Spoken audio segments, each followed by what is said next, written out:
Most men believe that relationships exist on a single level, where feelings, commitment, and behavior naturally align over time. But this assumption hides a more complex reality. In practice, relationships operate on different levels that serve different purposes, and confusion arises when a man assumes that all connections are built to lead to the same outcome.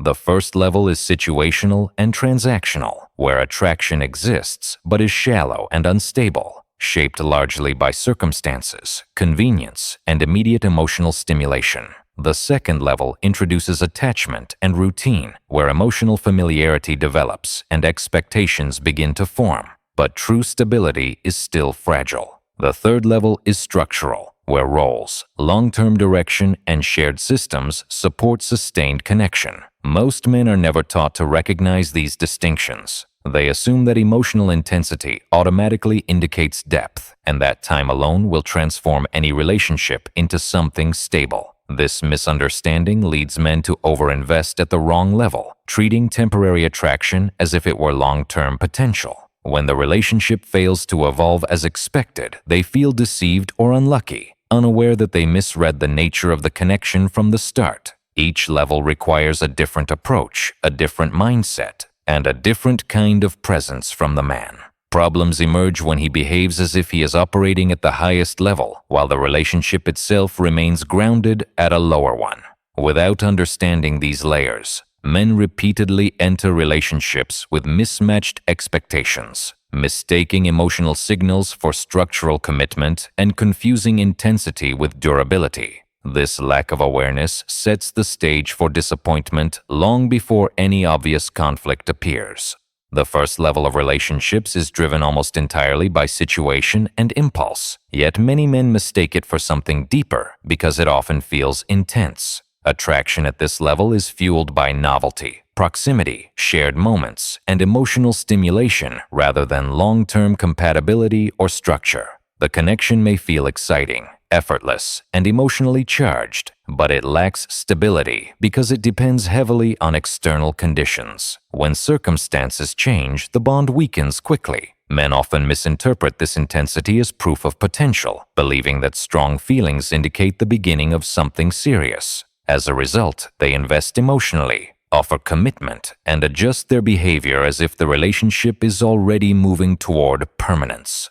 The woman, however, experiences this level differently. She may enjoy the connection without assigning it long-term meaning, responding to how the situation feels rather than what it promises. When the man begins acting as though expectations are already established, tension emerges. He feels confused when his investment is not matched, while she feels pressure that was never consciously agreed upon.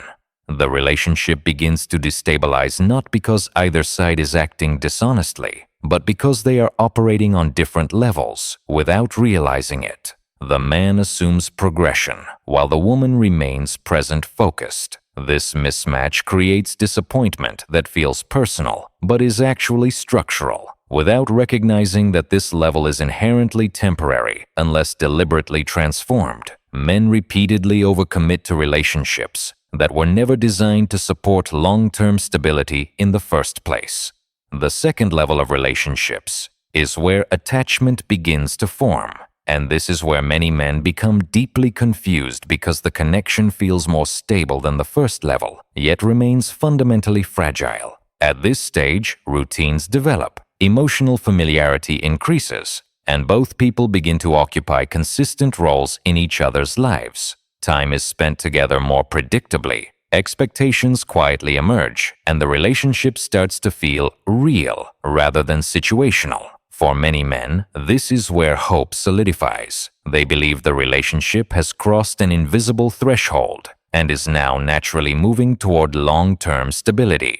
However, this level is defined not by structure, but by habit and emotional comfort. The relationship feels secure because it is familiar, not because it is anchored. The man often assumes that consistency equals commitment and that emotional closeness guarantees durability. The woman, on the other hand, is still evaluating whether the relationship provides direction, stability, and a clear sense of future viability. She may enjoy the attachment while remaining sensitive to shifts in balance, leadership, and emotional security. When the man begins to rely on the relationship for reassurance, identity, or emotional grounding, subtle cracks appear. He may become more reactive, more accommodating, or more concerned with maintaining harmony than with maintaining direction.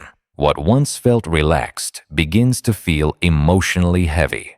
The woman senses this shift not as a conscious judgment, but as a change in the emotional climate of the relationship. Her responses adjust accordingly, sometimes becoming more critical, distant, or ambivalent. The man experiences this as a sudden cooling that seems to contradict the closeness they have built. He struggles to understand how something that felt so solid could become uncertain without a clear cause. The truth is that this level of relationship can persist comfortably only as long as emotional balance remains intact. Without a deeper structure to support it, attachment becomes vulnerable to stress, uncertainty, and internal shifts. Many relationships end at this stage not because love disappears, but because attachment alone cannot carry the weight of long-term expectations. Men who do not recognize the limitations of this level often mistake emotional comfort for commitment and familiarity for permanence, only to be caught off guard when the relationship begins to unravel under pressures it was never designed to withstand. The third level of relationships is structural, and it is the level most men rarely reach, not because it is unattainable, but because it requires a fundamentally different mindset. At this level, the relationship is no longer sustained by attraction alone or by emotional attachment, but by shared direction, clearly defined roles, and internal stability within the system itself. The man is not reacting to the relationship. He is anchoring it. Decisions are made with intention, boundaries are clear without being rigid, and emotional fluctuations do not threaten the core of the connection. This is where long-term relationships either become sustainable or quietly fail to form at all. Many men assume that structure will emerge naturally over time, but structure is not a consequence of duration or feeling. It is the result of conscious presence and consistency. When a man lacks this internal framework, he may attempt to force commitment through pressure, reassurance, or emotional investment, none of which create real stability. At the structural level, attraction is maintained not through effort, but through coherence. The woman experiences this not as control, but as safety and clarity. She does not need constant reassurance because the system itself feels grounded. This level often appears unremarkable from the outside, lacking the drama and intensity of earlier stages. Yet it is the only level capable of sustaining connection under stress, uncertainty, and change. Men who understand this stop chasing intensity and start evaluating whether a relationship has the conditions required to evolve structurally. They become less reactive, less confused, and more selective. The relationship either stabilizes naturally or reveals its limits without prolonged struggle. This clarity does not guarantee permanence, but it eliminates false expectations. And in doing so, it allows a man to engage in relationships with awareness rather than hope, recognizing that stability is not something that happens to him, but something he either brings into the system or does not.